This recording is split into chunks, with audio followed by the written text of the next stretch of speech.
My friends just asked me why my first girlfriend hasn't dumped me yet. She's supposed to only be pretending to date me.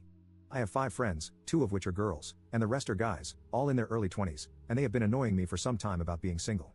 I've never had a girlfriend, and I was the one who got made fun of the most for being single. Usually, their jokes were lighthearted, but on occasions, they were not.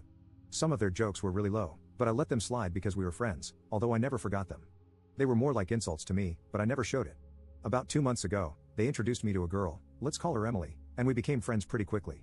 Soon, we discovered that we have a few things in common, so our friendship turned into a relationship. Considering we were early into the relationship, things felt a bit weird for me. We bonded really quickly, and we enjoyed spending time together. 2 days ago, I went out with 2 of my friends. We were having fun talking about stuff until one of them asked me why Emily hadn't dumped me yet. I asked him what that was supposed to mean, and he told me that our relationship was a joke. I asked him to explain, and he told me that all 5 of them were on board to prank me by having Emily play the role of being my girlfriend for about a week before dumping me. That was the original plan, to which Emily had agreed. However, that didn't go as they had planned, and then they thought she might pretend to be my girlfriend a bit longer before eventually dumping me. That also didn't happen, and Emily stopped hanging out with them. She pretty much cut them off from her life after we started dating. We got into a verbal fight that lasted some time. It led nowhere, and I called them out for being stupid pricks and left. To say the least, I was really angry, and I called Emily immediately after leaving them to talk to her about this. When we met, she wanted to hug me, which I denied, and I didn't wait for a single second before asking her about this stupid prank. She became pale on the spot and started crying and apologizing for it. She admitted almost immediately that she was indeed on board with that, but she also said that she dropped the prank entirely and decided to stay because she genuinely likes me. She likes that I treat her with respect, trust, and kindness. I asked when she was planning on telling me this, and she told me that she didn't know when or how to even say it. She said that she doesn't want to play with people's emotions, and that even agreeing to this was incredibly wrong. However, in hindsight, it turned out well because she met me. That's why she hid it from me. Our conversation didn't last long, and I went home.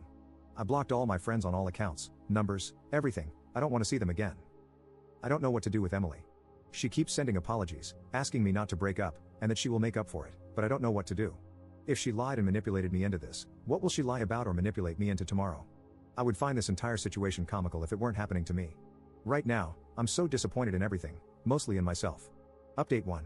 I had a proper talk with Emily, and I just wanted to share what I learned and how I will proceed forward. She had been sad for the past 2 or 3 days, pretty much since I confronted her with the truth.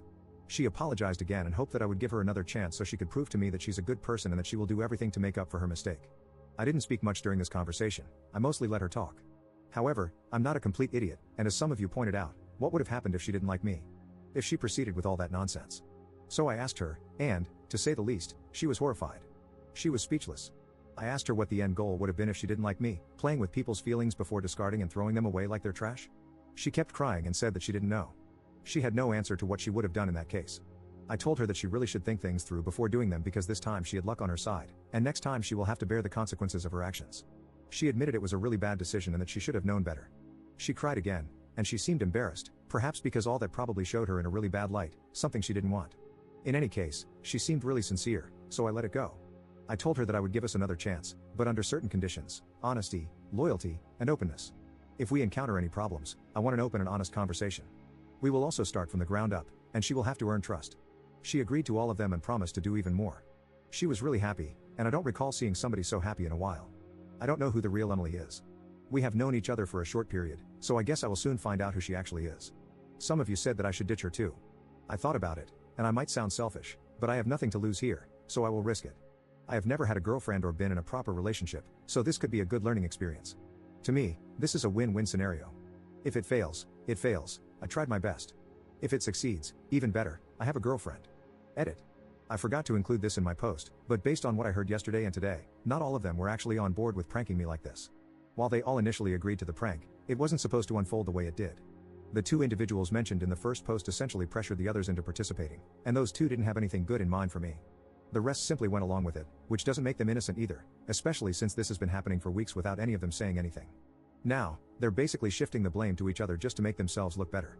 I have no intentions of seeing or speaking to those 2 ever again.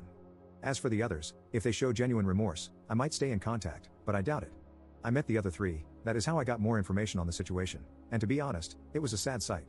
They only blamed each other.